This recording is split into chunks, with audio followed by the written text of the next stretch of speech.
출애굽기 12장 22절에서 51절. 우슬초 가지를 가져다가 그것을 피를 받아둔 그릇에 넣어 적시고 그런 다음에 문틀의 옆과 위에 그 피를 바르십시오. 아침까지는 아무도 집 밖으로 나가면 안 됩니다. 여호와께서 다니시면서 이집트 사람들을 죽일 것입니다. 그분께서 문틀의 옆과 위에 피가 발라져 있는 것을 보시면 그 집을 그냥 지나쳐 가실 것입니다. 그분께서는 파괴자가 여러분의 집에 들어가지 못하게 하실 것입니다. 여러분은 이 명령을 지켜야 합니다. 이 의식은 여러분과 여러분의 자손이 지금부터 영원히 지켜야 할 율법입니다. 여호와께서 여러분에게 주겠다고 약속하신 땅에 들어가거든 이 의식을 지키십시오. 여러분의 자손이 이 의식은 왜 하는 겁니까? 하고 물으면 여러분은 이것은 여호와께 바치는 유월절 제물이다. 우리가 이집트에 있을 때 여호와께서 이스라엘의 집들을 지나가셨다. 여호와께서는 이집트 사람들을 죽이셨지만 우리들의 집은 구해주셨다라고 말해주십시오. 그러자 백성들은 엎드려서 여호와를 경배하였습니다. 이스라엘 백성은 여호와께서 모세와 아론에게 명령하신 대로 했습니다. 밤중에 여호와께서는 이집트 땅의 모든 마다들을 죽이셨습니다. 보좌에 앉아있는 왕의 마다들도 죽었습니다. 심지어 감옥에 갇혀있던 사람들의 마다들도 죽었습니다. 그리고 가축에 처음 태어난 것들까지 죽었습니다. 파라오와 그의 신하들과 모든 이집트 사람들이 밤중에 자리에서 일어났습니다. 왜냐하면 죽음을 겪지 않은 집이 한 곳도 없었기 때문입니다. 그래서 이집트 온 땅에서 크게 울부짖는 소리가 들렸습니다. 파라오가 밤중에 모세와 아론을 불러서 말했습니다. 일어나서 내 백성 중에서 떠나가거라. 너희와 너희 백성은 원하는 대로 해도 좋다. 가서 여호와께 예배드려라. 너희가 원했던 대로 너희 양떼와 소떼도 다 몰고 가거라. 그리고 나를 위해서도 복을 빌어 주어라. 이집트 사람들도 이스라엘 백성에게 서둘러 그 땅을 떠나라고 말했습니다. 그들은 당신들이 떠나지 않으면 우리는 다 죽고 말겠소 하고 말했습니다. 이스라엘 백성은 아직 부풀지도 않은 빵 반죽을 반죽 그릇에 담고 옷에 싼 다음에 어깨에 맸습니다. 이스라엘 백성은 모세가 말한 대로 했습니다. 그들은 이웃에 사는 이집트 사람들에게 은과 금으로 만든 보석과 옷을 달라고 했습니다. 여호와께서는 이집트 사람들이 이스라엘 백성들에게 친절을 베풀도록 만드셨습니다. 그래서 이스라엘 백성은 이집트 사람들이 갖고 있던 값진 물건을 많이 가져갔습니다. 이스라엘 백성은 라암셋을 떠나서 숫곳으로 갔습니다. 아이들 말고 남자 어른만 해도 60만 명 가량이 되었습니다. 그 밖에 이스라엘 백성이 아닌 다른 사람들도 많이 있었습니다. 그리고 수많은 양과 염소와 소들도 함께 갔습니다. 이스라엘 백성은 이집트에서 가지고 나온 빵 반죽으로 무교병을 만들었습니다. 그들은 이집트에서 서둘러 나왔기 때문에 반죽에 누룩을 넣지 못했고 음식을 준비하지 못했습니다. 이스라엘 백성은 이집트에서 430년 동안 살았습니다. 430년이 끝나던 바로 그날에 여호와께 속한 모든 무리가 이집트 땅에서 나왔습니다. 그날 밤에 여호와께서는 그 백성을 인도해 내시느라고 밤을 새워 지키셨습니다. 그리하여 모든 이스라엘 백성들도 그때부터 대대로 여호와를 위해 이날 밤을 지켜야 했습니다. 여호와께서 모세와 아론에게 말씀하셨습니다. 유월절의 규례는 이러하다. 외국 사람은 유월절 음식을 먹지 못한다. 돈을 주고 산 노예는 네가 그에게 할례를 베푼 다음에야 유월절 음식을 먹을 수 있다. 하지만 잠시 동안 머무는 객이나 품삯을 받고 일하는 일꾼은 그 음식을 먹을 수 없다. 음식을 먹을 때에는 집 안에서 먹고 고기의 어떤 부분도 집 밖으로 가지고 나가지 마라. 그리고 뼈를 꺾지도 마라. 이스라엘의 모든 백성이 이 절기를 지켜야 한다. 너희와 함께 사는 외국인도 여호와의 유월절을 지킬 수 있는데 그렇게 하려면 그 사람의 집에 있는 모든 남자도 할례를 받아야 한다. 할례를 받은 남자는 이스라엘 백성과 똑같이 유월절 음식을 먹을 수 있지만 할례를 받지 않은 사람은 유월절 음식을 먹을 수 없다. 그 땅에서 태어난 이스라엘 백성에게나 그들과 함께 사는 외국인에게나 이 법은 똑같이 지켜져야 한다. 모든 이스라엘 백성은 여호와께서 모세와 아론에게 명령하신 대로 했습니다. 바로 그날에 여호와께서는 이스라엘 백성을 각 군대로 나누어 이집트에서 인도해내셨습니다. 누가복음 15장. 많은 세리들과 죄인들이 말씀을 들으려고 예수님께 가까이 나왔습니다. 바리새파 사람들과 율법학자들이 수군거리기 시작했습니다. 이 사람이 죄인들을 받아들이고 함께 먹기까지 한다. 그러자 예수님께서 그들에게 이 비유를 말씀하셨습니다. 너희 중에 어느 한 사람이 양 100마리가 있는데 그 가운데 한 마리를 잃었다고 하자. 그러면 그는 99마리의 양을 들판에 남겨두고 잃은 양을 찾을 때까지 찾아다닐 것이 아니냐. 그리고 양을 찾으면 양을 어깨에 메고 기뻐할 것이다. 집으로 돌아오는 길에 친구들과 이웃을 불러 말할 것이다. 함께 기뻐하자. 잃었던 양을 찾았다. 내가 너희에게 말한다. 하늘에서는 회개할 필요 없는 99명의 의인보다 회개하는 죄인 한 명을 두고 더 기뻐할 것이다. 어떤 여자가 10개의 드라크마를 가지고 있다가 하나를 잃어버렸다고 하자.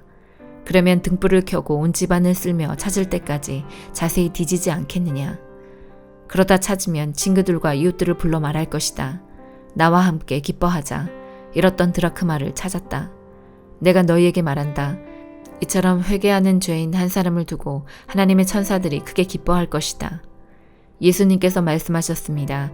어떤 사람에게 두 아들이 있었다. 그런데 작은 아들이 아버지에게 말했다. 아버지, 제가 받을 몫의 재산을 주십시오. 그러자 아버지는 재산을 두 아들에게 나누어 주었다. 며칠 뒤에 작은 아들은 모든 재산을 모아서 먼 마을로 떠나버렸다. 거기서 그는 방탕한 생활을 하다가 재산을 다 날려버렸다. 모든 것을 다 써버렸을 때 그 마을에 큰 흉년이 들었다. 그래서 그는 아주 가난하게 되었다. 그는 그 마을에 사는 한 사람에게 가서 더부살이를 하였다. 집주인은 그를 들판으로 보내 돼지를 치게 하였다. 그는 돼지가 먹는 쥐엄나무 열매를 먹어 배를 채우고 싶은 마음이 간절했다. 그러나 주는 사람이 없었다. 그제서야 그는 제정신이 들어 말했다. 내 아버지의 품꾼들에게는 양식이 풍족하여 먹고도 남는데 나는 여기서 굶어 죽는구나. 일어나 아버지께 돌아가 말해야겠다. 아버지, 저는 하나님과 아버지 앞에 죄를 지었습니다. 저는 더 이상 아버지의 아들이라고 불릴 자격이 없습니다. 저를 아버지의 품꾼 가운데 하나로 여기십시오. 그 아들은 일어나 아버지에게로 갔다. 그 아들이 아직 먼 거리에 있는데 아버지가 그를 보고 불쌍히 여겨 달려가 아들을 끌어안고 입을 맞추었다. 아들이 아버지에게 말하였다. 아버지, 저는 하나님과 아버지 앞에 죄를 지었습니다. 저는 아버지의 아들이라고 불릴 자격이 없습니다. 그러나 아버지는 종들에게 말했다. 서둘러 가장 좋은 옷을 가져와서 아들에게 입혀라. 또 손가락에 반지를 끼워주고 발에 신발을 신겨라. 그리고 살찐 송아지를 끌고 와서 잡아라. 우리가 함께 먹고 즐기자. 내 아들이 죽었다가 다시 살아났고 잃어버렸다가 다시 찾았다. 그래서 그들은 함께 즐기기 시작하였다. 그때 큰아들은 밭에 있었다. 그가 돌아와 집 가까이 다가왔을 때 음악 소리와 춤추는 소리를 들었다. 그는 종 하나를 불러 무슨 일인지를 물어보았다. 종이 아우님이 돌아오셨습니다. 무사히 건강하게 아우님이 돌아왔기 때문에 주인 어른께서 살찐 송아지를 잡았습니다. 하고 대답했다. 큰아들은 화가 나서 집에 들어가려고 하지 않았다. 그의 아버지가 밖으로 나와 큰아들을 달랬다. 큰아들은 아버지에게 말했다. 보십시오. 저는 수년 동안 아버지를 섬겨왔습니다. 그리고 한 번도 아버지의 명을 어기지 않았습니다. 그런데 아버지께서는 한 번도 저를 위해서 친구들과 즐기라고 염소 새끼 한 마리도 주신 일이 없었습니다. 그런데 창녀들과 함께 아버지의 재산을 다 써버린 아들이 집에 돌아오니까 아버지께서는 그를 위해 살찐 송아지를 잡으셨습니다. 아버지가 그에게 말했다. 아들아, 너는 언제나 나와 함께 있었으니 내가 가진 모든 것이 네 것이 아니냐. 네 동생은 죽었다가 다시 살아났고 잃었다가 다시 찾았으니 우리가 즐거워하고 기뻐해야 하지 않겠느냐. 욥기 30장. 이제는 나보다 어린 사람이 나를 조롱하는구나. 나는 그 아버지를 내 양떼를 지키는 개보다 못한 자로 여겼는데 그 나이든 자들이 무슨 힘으로 내게 도움을 줄 수 있었겠나. 그들은 배고픔과 가난에 수척해져 밤중에 먹을거리를 찾아 광야를 배회하지 않았던가. 덤불 속에서 나무를 캐먹고 쌀이나무 뿌리로 배를 채우던 저들이 아니었나. 도둑 취급을 받고 마을에서 쫓겨나 음침한 산골짜기와 동굴과 바위 틈에서 살았지. 가시덤불 속에서 짐승처럼 부르짖고 가시나무에 모였지. 그들은 이름도 없는 미련한 자들로 고향에서도 쫓겨났지. 그런데 저들이 나를 조롱하고 있다니, 내가 저들의 말거리가 되다니, 저들은 나를 싫어하여 멀리하고 내 얼굴에 마구 침을 뱉고 있구나. 하나님께서 내 활시위를 풀고 나를 괴롭게 하시니 저들이 나를 향해 덤비고 있구나. 오른편에서 그 천한 자들이 일어나 내 두 발을 걷어차고 나를 둘러싸며 죽이려 하는구나. 저들이 내 길을 허물고 나를 죽이려 해도 나를 도울 사람이 없구나. 저들이 무너진 성벽을 통해 공격하듯 밀고 들어와 나를 치니 나는 공포에 질리고 내 체면은 바람 앞에 날리듯 없어졌으며 내 생명은 구름이 사라지듯 위태롭네. 이제 내 영혼이 허물어지고 고난의 날들만이 나를 기다리는구나. 밤마다 내 뼈가 쑤시고 그 고통 때문에 쉴 틈이 없구나. 하나님의 강한 손이 내 옷을 움켜잡으시고 옷깃을 조이시는구나. 그분이 나를 진흙탕에 던지시니 먼지와 재처럼 되었구나. 주님, 내가 주님께 부르짖으나 응답하지 않으시고 주 앞에 섰으나 주께선 바라보기만 하십니다.